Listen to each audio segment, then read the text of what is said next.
नमस्कार दोस्तों, आज मैं आपको देवशयनी एकादशी व्रत की कथा सुनाने जा रही हूँ। प्रेम से बोलिए विष्णु भगवान की जय हो, एकादशी माता की जय हो। प्राचीन काल में एक नगर था शुभवतीपुर, जहाँ राजा धर्मसेन और उनकी पत्नी रानी सुमति राज करते थे। राजा धर्मसेन धर्मपरायण, सत्यवादी और प्रजा वात्सल्य थे। रानी सुमति सुंदर, विवेकशील और भगवान विष्णु की परम भक्त थी, परंतु एक ही दुख था, उन्हें संतान नहीं थी। संतान प्राप्ति के लिए उन्होंने अनेक व्रत, यज्ञ और तीर्थ यात्राएं की, लेकिन संतान नहीं हुई। रानी सुमति का मन दुखी रहने लगा। फिर भी वह भगवान विष्णु की पूजा और एकादशी व्रत करती रहती थी। एक दिन जब रानी गंगा स्नान कर महल लौटी तो उन्होंने देखा कि एक दिव्य पुरुष दरबार में विराजमान है। वह कोई और नहीं, स्वयं देवर्षि नारद थे। राजा रानी ने उन्हें प्रणाम किया और आदर पूर्वक उनका सत्कार किया।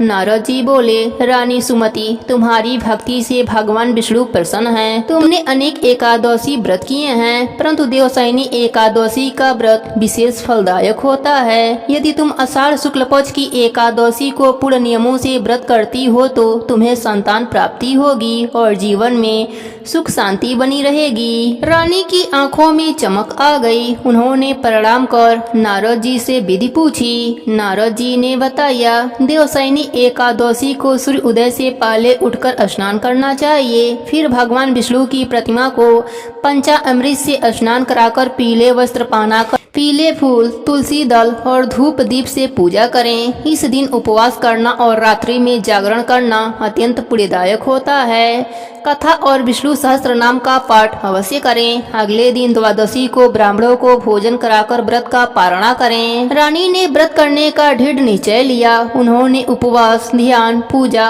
और जागरण पूरे नियम से किया। रात्रि के समय जब रानी विष्णु सहस्त्र नाम का पाठ कर रही थी तब उन्हें नींद आ गई और सपने में भगवान विष्णु प्रकट हुए। उनके हाथों में शंख, चक्र, गदा और पद थे। उनके चारों ओर दिव्य प्रकाश फैला हुआ था। भगवान बोले, हे सुमति, तुम्हारी भक्ति और श्रद्धा से मैं प्रसन्न हूँ। तुम्हारे व्रत से देवलोक तक पवित्र हो गया है। मैं तुम्हें वरदान देता हूँ, शीघ्र ही तुम्हारे गर्भ से एक तेजस्वी पुत्र उत्पन्न होगा, जो धर्म, न्याय और भक्ति से युक्त होगा। रानी ने नम्र होकर प्रार्थना करी, प्रभु, मेरे पुत्र में अहंकार न हो, वह सदैव प्रजा की सेवा करे और आपकी भक्ति में लीन रहे। भगवान मुस्कुराए और बोले, तथास्तु। कुछ महीनों बाद रानी सुमति ने एक तेजस्वी पुत्र को जन्म दिया। उसका नाम रखा गया विष्णुसेन। उसके जन्म से पूरे राज्य में आनंद छा गया। राजा धर्मसेन ने ब्राह्मणों को दान दिया, गायें दान करी और यज्ञ करवाया। विष्णुसेन बचपन से ही धार्मिक और बुद्धिमान था। वह प्रतिदिन तुलसी को जल देता, भगवान विष्णु की पूजा करता और गरीबों की सेवा करता। जैसे जैसे वह बड़ा हुआ, उसमें एक आदर्श शासक के गुण दिखाई देने लगे। युवा अवस्था में ही वह प्रजा का प्रिय बन गया। एक बार राज्य में अकाल पड़ा, वर्षा नहीं हुई, नदियां सूख गईं और अन्न का भंडार खाली हो गया। राजा वृद्ध हो गए थे।